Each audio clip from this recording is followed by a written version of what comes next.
Hello बच्चों, good morning. आज हम सीखेंगे simple interest and compound interest. तो सिंपल इंटरेस्ट क्या होता है? साधारण ब्याज। क्या होता है? साधारण ब्याज।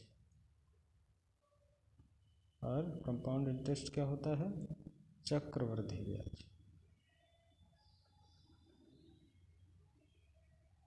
अब ब्याज होता क्या है?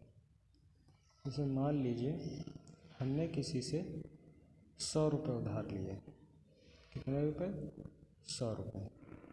और बाद में हमने अपने दोस्त से उधार लिए 100 रुपये और बाद में हमने कहा कि मैं इसको 1 साल बाद यानी 1 वर्ष बाद पैसे लौटा दूंगा। तो मेरे दोस्त ने कहा कि मैं तुमको पैसे तो दे रहा हूँ, लेकिन मैं इस पर 10% ब्याज लगा के 1 साल बाद लूँगा। तो 10% का मतलब क्या हुआ? 10% का मतलब ये जो 100 रुपये है इसका 10%। तो 10% कितना होगा? इसका 10% हो जाएगा 10/100 यानी 10 रुपये। अब कहने का मतलब क्या है कि मैंने जब अपने दोस्त से 100 रुपये लिए और हमने कहा 1 साल बाद देंगे, तो उसने क्या कहा कि मैं 10% ब्याज भी लूँगा। तो क्या होगा? 100 रुपये तो हमको लौटाने ही हैं, लेकिन साथ में हमें 10% ब्याज यानी इसी का 10% हमें एक्स्ट्रा उसको देना पड़ेगा। यानी टोटल कितना हो गया? 110 रुपये। ठीक है। तो कहने का मतलब क्या है? जो हमने लिया शुरुआत में इसको बोलते हैं मिश्रधन। क्या बोलते हैं? मिश्रधन। और जो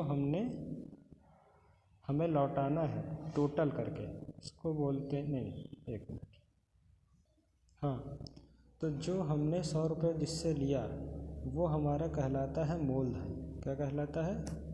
मूलधन। तो इसको कहते हैं मूलधन। जो हमने शुरुआत में जिससे जितना भी हम रुपए लेते हैं उधार में उसको बोलते हैं मूलधन। और जो हमें लौटाना होता है टोटल उसको बोलते हैं मिश्रधन।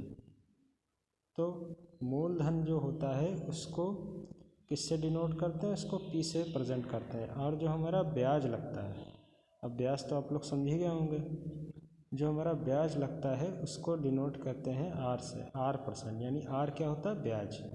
और जो हमारा वर्ष है, ये समय है, जैसे 1 साल 2 साल, तो क्या इसको किससे डिनोट करते हैं?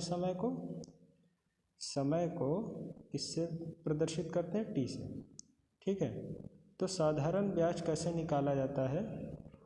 देखिए, जैसे मूलधन हमारा P होता है जिस पे हमारा पैसा लिया गया है, फिर जो दर होता है यानी कितने % ब्याज लग रहा है वो R होता है, और समय क्या होता है? T।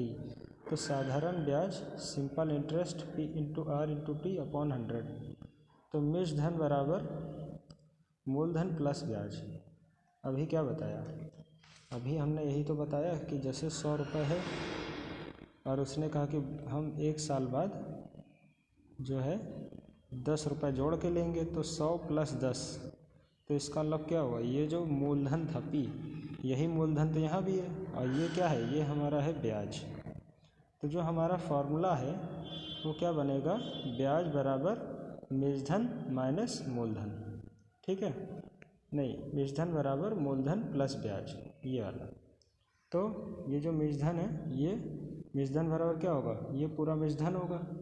ठीक है, जितना हमें लौटाना है। तो मिश्रधन बराबर मूलधन प्लस ब्याज। तो यहाँ पे क्या हो गया? मिश्रधन बराबर मूलधन प्लस ब्याज। अब ब्याज को जब खींचेंगे तो क्या हो जाएगा? इसको मूलधन को उधर भेजेंगे, माइनस में हो जाएगा, तो मिश्रधन माइनस मूलधन। और अगर मूलधन यहाँ से खींचेंगे तो ब्याज को उधर भेजेंगे, माइनस हो जाएगा, ये हो जाएगा। और मूलधन जो होता है उसका फार्मूला क्या होता है? मूलधन बराबर साधारण ब्याज × 100 अपॉन दर × समय।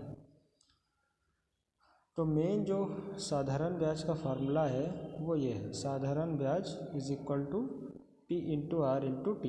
P क्या होता है? मूलधन। R क्या होता है? दर। और T क्या होता है? समय, अपॉन 100। अब इसी से अगर हम दर को खींचते हैं तो साधारण ब्याज गुणे 100 बटे मूलधन इंटू संख्या, समय बराबर साधारण ब्याज गुणे 100 बटे मूलधन इंटू दर। ठीक है, तो हमारा यहाँ से कॉन्सेप्ट ख़त्म होता है। अब आते हैं हम क्वेश्चन में।